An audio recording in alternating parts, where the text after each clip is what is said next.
जय माँ काली की भक्तों, आप सभी पर अम्मा महाकाली की कृपा बनी रहे, आप सभी स्वस्थ प्रसन्न रहें। आज आपको बताऊंगी भक्तों, जब भी अम्मा काली की ऊर्जा शक्ति सवारी रूप में आपके शरीर में आती है तो विभिन्न प्रकार के संकेत भक्तों से एक अकेले भक्त जिसके ऊपर सवारी आनी है या फिर सवारी आ चुकी है उसे प्राप्त होते हैं। भक्तों, अपनी पहली वीडियो में भी आपको मैंने बताया है कि अम्मा काली की सवारी या अम्मा दुर्गा की सवारी प्राप्त नहीं की जा सकती जिसे आप प्रार्थना कर मांग सकें और अम्मा काली आपको प्रदान कर दें। आपके पीछे जन्म के कर्म, त्याग, तपस्या, तपोबल से आपका चुनाव देवी देवता स्वयं से करते हैं या फिर आपके पूर्वजों के तप, तपस्या, चौकी, गद्दी आदि से आपको भी अम्मा काली, अम्मा दुर्गा या फिर जिस देवी देवता की पूजा आप कर रहे हैं वो अपनी ऊर्जा शक्ति प्रदान करते हैं।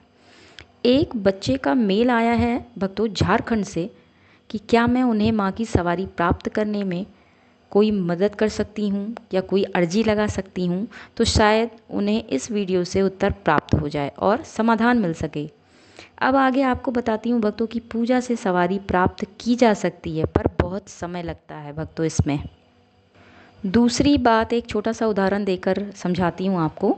अगर सभी देवी देवता में अम्मा काली या कृष्ण भगवान के घर जाने वाली रोड आप पकड़ते हैं भक्तों, और ऊर्जा शक्ति भी है अम्मा काली की या अम्मा दुर्गा की साथ में, तो समझिए बहुत कठिन रास्ते होते हैं, परीक्षा बहुत कठिन होती है भक्तों, क्योंकि अम्मा काली और कृष्ण भगवान दोनों ने ही बहुत अश्रु बहाए हैं एक समय में।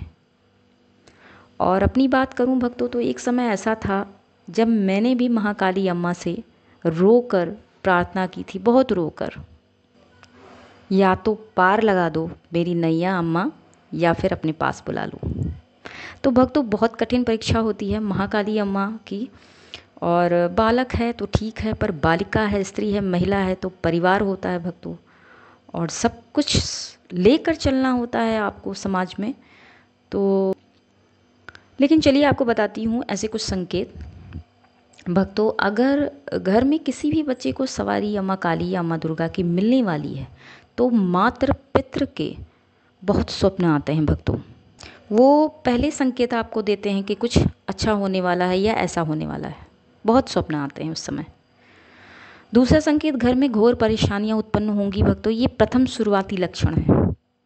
तीसरा, चींटियां छोटी वाली जो होती हैं भक्तों, काली, बहुत आने लगेंगी आपके घर में।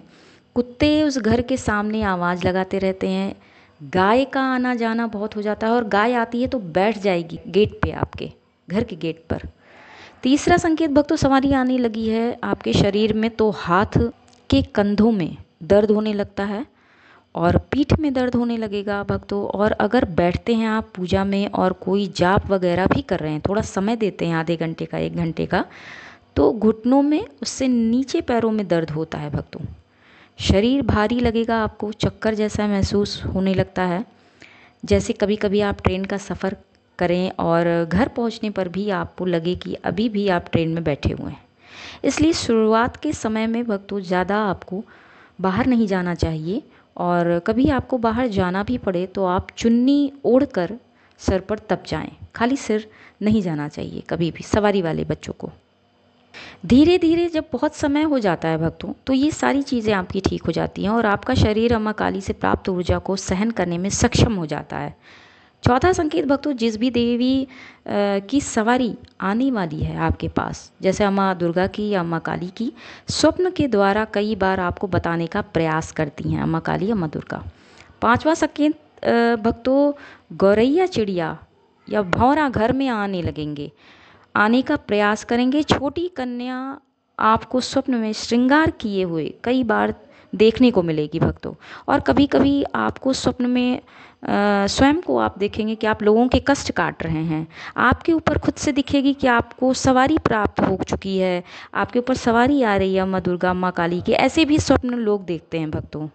बजरंग बली बाबा का स्वप्न भी भक्तों आता है। अगर अम्मा दुर्गा, अम्मा काली की सवारी आपको आने वाली है अगर घर में, तो भी उनका स्वप्न आता है। और बंदरों का फेरा भी घर में लगने लगता है भक्तों, ये भी देखा गया है। बार बार वो आएंगे घर में, पेड़ों पर बैठेंगे। तो ये थे कुछ संकेत भक्तों। अब अपनी बातों को यहीं विराम देती हूँ। कुछ प्रश्न अगर किसी भी तरह का पूछना चाहते हैं आप तो मुझे मेल कर सकते हैं। धन्यवाद भक्तों।